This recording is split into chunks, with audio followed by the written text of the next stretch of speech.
말씀 골로새서 3장에서 보시겠습니다. 골로새서 3장 5절에서 10절까지만 보시도록 하겠습니다. 골로새서 3장 5절에서 10절입니다. 신약성경 327페이지. 자, 한 목소리로 함께 봉독하시겠습니다.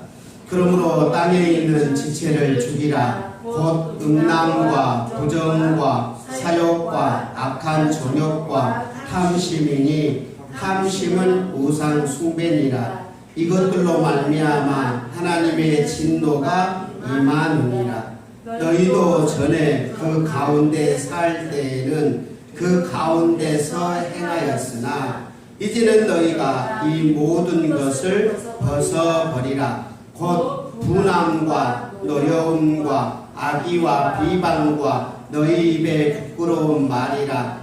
너희가 서로 거짓말을 하지 말라. 옛사람과 그 행위를 벗어버리고 새 사람을 입었으니 이는 자기를 창조하신 이의 형상을 따라 지식에까지 새롭게 하심을 입은 자니라.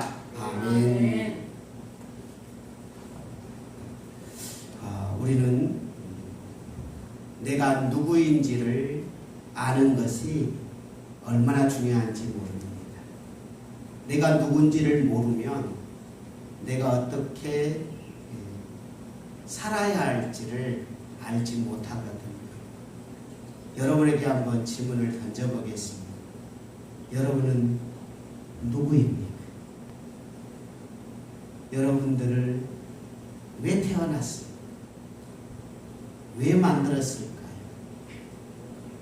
여러분들은 왜 이 땅에서 살고 있을까요? 여기에 대한 분명하고 확실한 답이 오늘 본문에 나오는데요. 오늘 본문 마지막 절에 중요한 단어가 나오는데 그 단어가 어떤 단어인지 한번 찾아볼까요? 자, 10절 다시 한번 읽겠습니다. 시작. 새 사람을 입었으니 이는 자기의 창조하신 이의 형상을 따라 지식에까지 새롭게 하심을 입은 자니라. 우리는 창조하신 자의 형상이 있는 사람. 그러니까 우리는 인간은 창조하신 하나님의 형상이에요. 우리에게 창조할 때 심어놓았던 거예요. 그 인간은 누구냐 하면 하나님의 형상이다. 하나님이 가지고 있는 그 형상을 사람들에게 하나님께 보여줘야 되는 것이 인간의 삶의 목적이라는 사실이에요. 왜? 그렇게 만들었으니까. 하나님께서 사람을 만들 때 너희들은 하나님의 형상으로 창조했다 라고 창세기 1장 26절에 분명하게 기록되어 있잖아요. 그러면 하나님의 형상이 무엇인지 예전에 제가 좀 설명을 했었는데, 하나님의 형상, 모습은 그냥 하나님의 눈이 있고 코 있고 이런 의미가 아니고 하나님이 가지고 있는 뭘 말하는 것일까요? 속성을 말하는 속성. 하나님의 뭘 말한다고요? 속성. 그래서 그것을 하나님의 속성이라 해요. 그러니까 우리가 가지고 있는 하나님의 형상은 어떤 것을 형상이라고 하느냐 하면 눈이 있고 코가 있고 머리가 있고 손이 있고 발이 있고 이런 걸 말하는 게 아니라 우리 사람 안에 있는 속성이 하나님의 형상이어야 된다. 그런데 하나님의 이 속성에는 하나님만 가지고 있는 속성을 절대적인 속성이고 인간도 한 가지고 있는 속성을 공유적 속성이라고 그래요. 무슨 속성이라고 그런다고요? 공유. 그러니까 하나님만 가지고 있으면 그거 하나님만 가지고 있는 속성이에요. 그래서 절대적 속성. 인간도 그런 속성이 있고 하나님의 속성도 있으면 그는 인간과 하나님이 공유로 가지고 있는 속성이어서 하나님이 가지고 있지만 인간도 가지고 있어서 하나님의 공유적 속성인데 굉장히 많은 것들이 있는데 그 중에 대표적인 것들 몇 가지만 설명을 하자면 우리 이 속성을 알아야 되니까 하나님의 속성 중에 하나님만 가지고 있는 것을 절대적 속성 중에 하나님만 가지고 있는 것은 무한한 하나님의 속성이에요. 무한해. 한이 없어요. 끝이 없어요. 시작과 끝이 없는 하나님은 시작과 끝이 없는 무한하신 분이세요. 또 뿐만 아니라 하나님은 완전하신 분이에요. 완전하여 가지고 흠집이 하나도 없는 완전하신 그런 속성이 있어요. 그리고 그분에게는 절대적이고 완전하시고 무한하시고 그런 속성이 하나님께는 가지고 있지만 인간에게는 무한하지도 않고 절대적이지도 않고 그 다음에 완전하지도 않고 흠집이 있기 때문에 그거는 하나님과 우리는 완전히 구분되지요. 그런데 하나님이 가지고 있는 공적 속성은 어떤 것들을 말하느냐 하면 하나님이 사랑의 하나님이셔요. 하나님께서는 온유의 하나님이세요. 하나님께서는 자비의 하나님이세요. 하나님은 오래 참음의 하나님이세요. 하나님께서의 마음은 긍휼의 하나님이세요. 그런 하나님이 가지고 있는 이런 공유적 속성은 누구에게도 있다? 우리 인간에게도 부어주셨어요. 창조할 때 그런 걸 부어줘. 그거를 뭐라고 그러느냐? 하나님의 형상이다. 그래서 우리 인간에게는 하나님께서 그런 걸 주셨어요. 근데 동물에게는 그런 게 없어요. 먹는 것, 마시는 것, 그리고 자기의 힘 자랑하는 것, 그런 것들은 있을지 몰라도 하나님의 형상 인간에게만 있는 사랑함과 온유함과 자비로움과 너그러움과 인내심과 섬김과 이런 아름다운 하나님의 속성을 인간만 가지고 인간 여러분들에게만 주셨다라는 사실이에요. 그런데 슬프게도 타락으로 인하여서 이런 아름다운 하나님의 형상을 다 잃어버립니다. 그러니까 잃어버리고 남아있기는 남아있는데 어떤 형상이 남았냐면 타락한 형상이 남아있어요.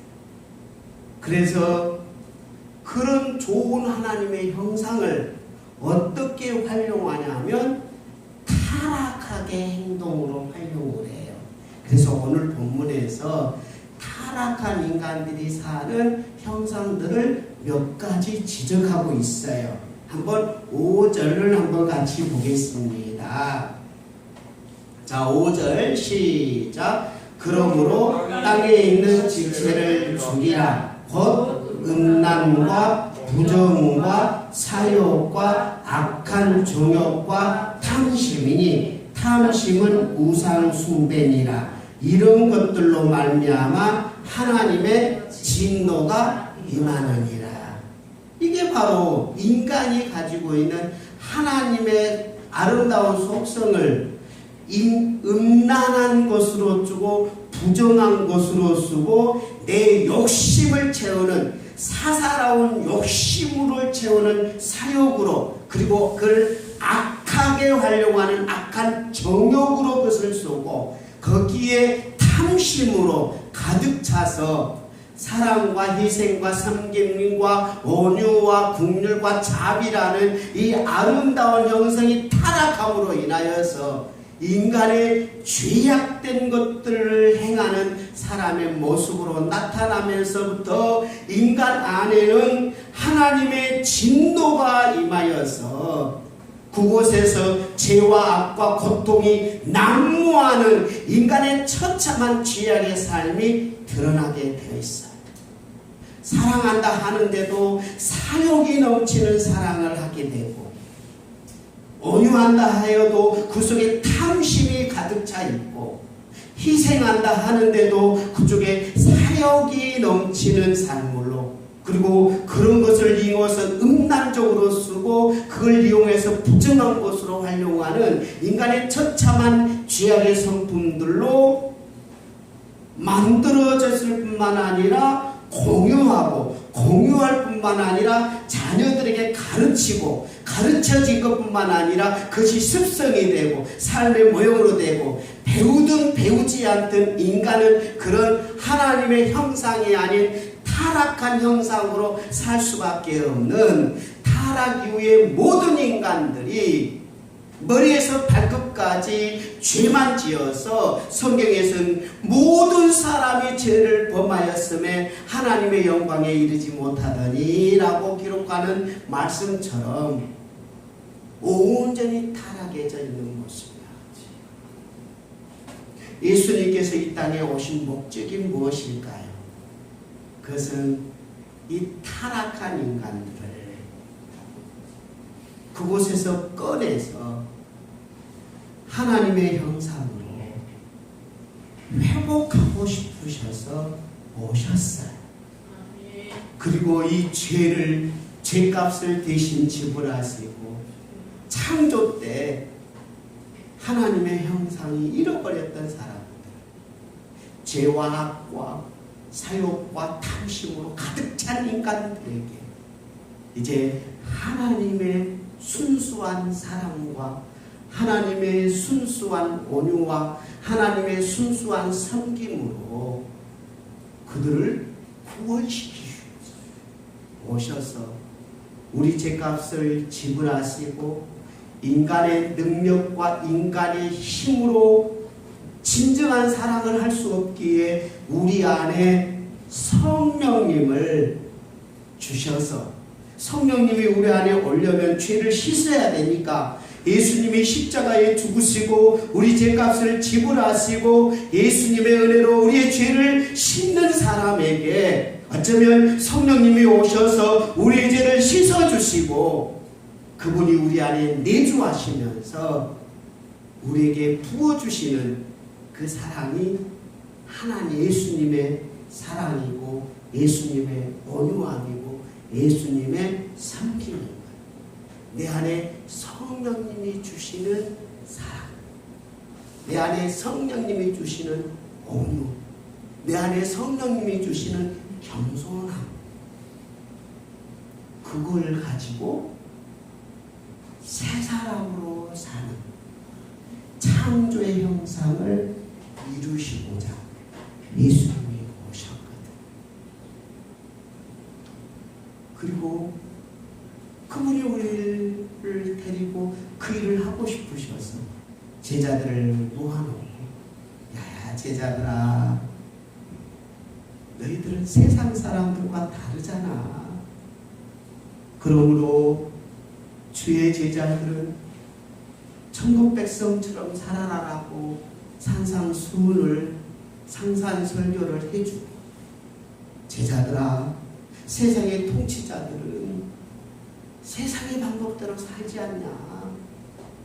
너희들은 세상 방법들을 버리고 내가 이 땅에 내려와서 너희들의 발을 씻어준 것처럼, 내가 너희를 위하여 십자가에서 못 박혀 죽은 것처럼, 나를 배반하고 나를 떠날지라도 내가 너희를 버리지 아니하고 끝까지 찾아가서 베드로가 예수님을 3번 부인하고, 그리고는 그것이 창피해가지고 다시 과거에 고기 잡는 곳으로 다시 가버리는 그런 베드로를 향하여서도 예수님은 십자가에서 그의 죄만 씻어줄 뿐만 아니라 다시 베드로를 찾아가서 다시 처음에 만났던 물고기를 많이 잡게 해주시는 은혜를 베푸시고, 그리고 길가에서 나와서 그 새벽녘에 불을 피워요. 그리고는 거기서 고기를 굽습니다. 이 장면은 어떤 것을 예수님이 보여주는 것 같냐면, 새벽에 불을 쬐다가 예수님을 3번 부인하는 장면을 연상해요. 베드로는 예수님을 부인하고 3년 동안 훈련 받았음에도 불구하고 예수님을 모른다, 그 정도가 아니라 예수님을 저주하고 예수님이 저 당시에 마땅히 죽어야 된다라고, 저 우리나라 말로 하면 미친 노장이 이런 식으로 저주했다는, 그걸 예수님은 들으셨어요. 그렇다면 인간의 욕심과 인간의 도리로 생각하면 베드로를 안아주고 가슴을 품는 것은 있을 수 없는 일이잖아요.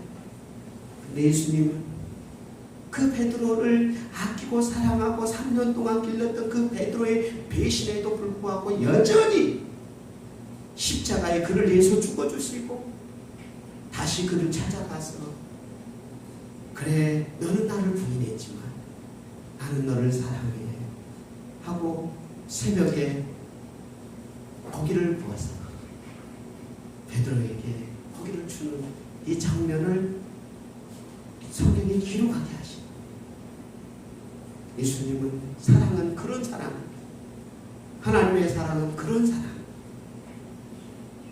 베드로를 향하여서 베드로야, 너의 힘으로 그걸 못하니까 10일만 기다려. 그러면 너를 도와줄 성령님을 줄게. 오직 성령이 너에게 임하시면 너희가 권능을 받아서 능력으로 예수님의 힘을 힘입어서, 인간의 능력으로가 아니라 인간의 사랑으로가 아닌 성령이 주는 사랑으로, 성령이 주는 겸손함으로, 성령이 주는 온유함으로 그것을 감당해야 되는 거 아니니? 기다려라. 성령님이 너를 붙잡아 줄게. 그래서 10일 동안 기다리고 성령님이 그를 붙잡아 주니까 베드로에게 이제 두려움이 사라져가고 진정한 사랑과 진정한 온유와 진정한 겸손과 진정한 희생이 일어나는, 자기의 힘이 아닌 성령님이 주신 사랑으로 사람들에게 사랑을 보여주고 두려움에 대한 물리침을 보여주며 십자가를 거꾸로 못 박히며 그렇게 충분히 사는 예수님의 진정한 제자가 되잖아요. 사랑하는 우리 사역자 여러분, 이 땅에 성령의 사랑이 필요합니다. 세상에 찌들어져 있는 사욕과 욕심과 죄와 악과 정욕과 부정과 욕망에 있는 세상의 리더자가 아닌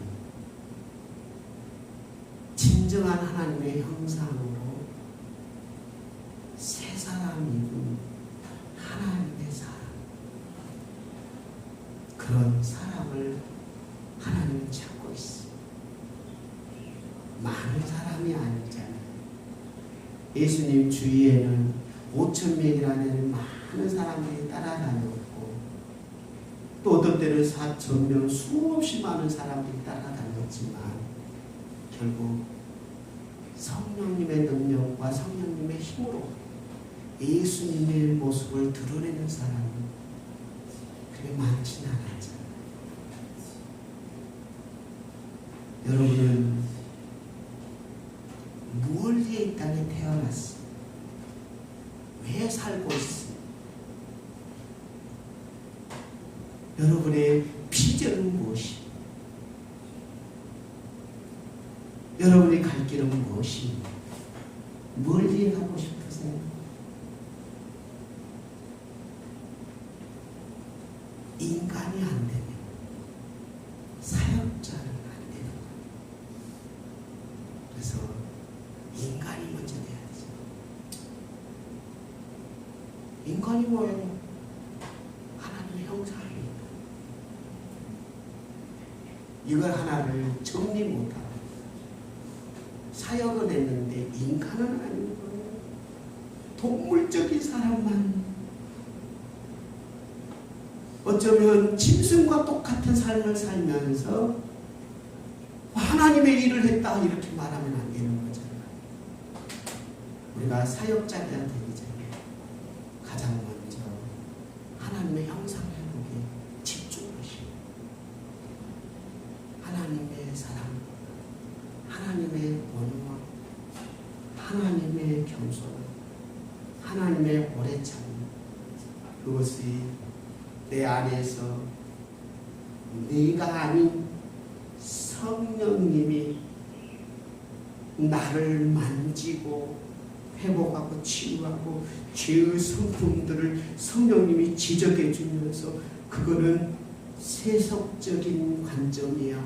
그거는 세속적인 사욕이야. 탐심이야. 욕심이야. 성령님이 나를 지적하고 내 능력이 아닌 나 좀 도와주세요. 나는 왜 이렇게 오라. 나는 공고한 자로다.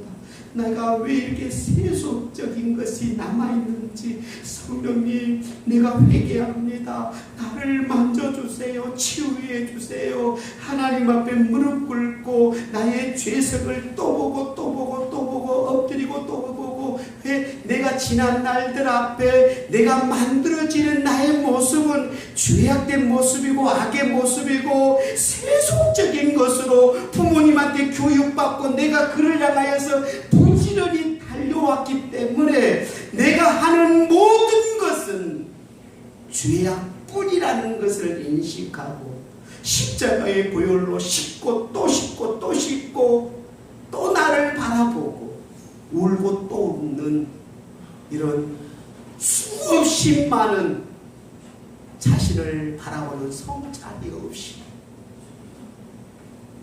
하나님의 일 하겠다고 달려들고 뭐만 하겠어요? 욕심만 드러나고 사욕만 나타나고 음란만 나타나고 부정만 드러나죠. 일하기 전에 무릎 꿇어야 돼요. 하나님 앞에 무릎 꿇어서 내 모습 속에 무엇이 사역인지, 무엇이 하나님의 형상인지를 재발견하시고, 그리고 내 능력과 내 능력과 내 힘으로 하려고 하지 마시고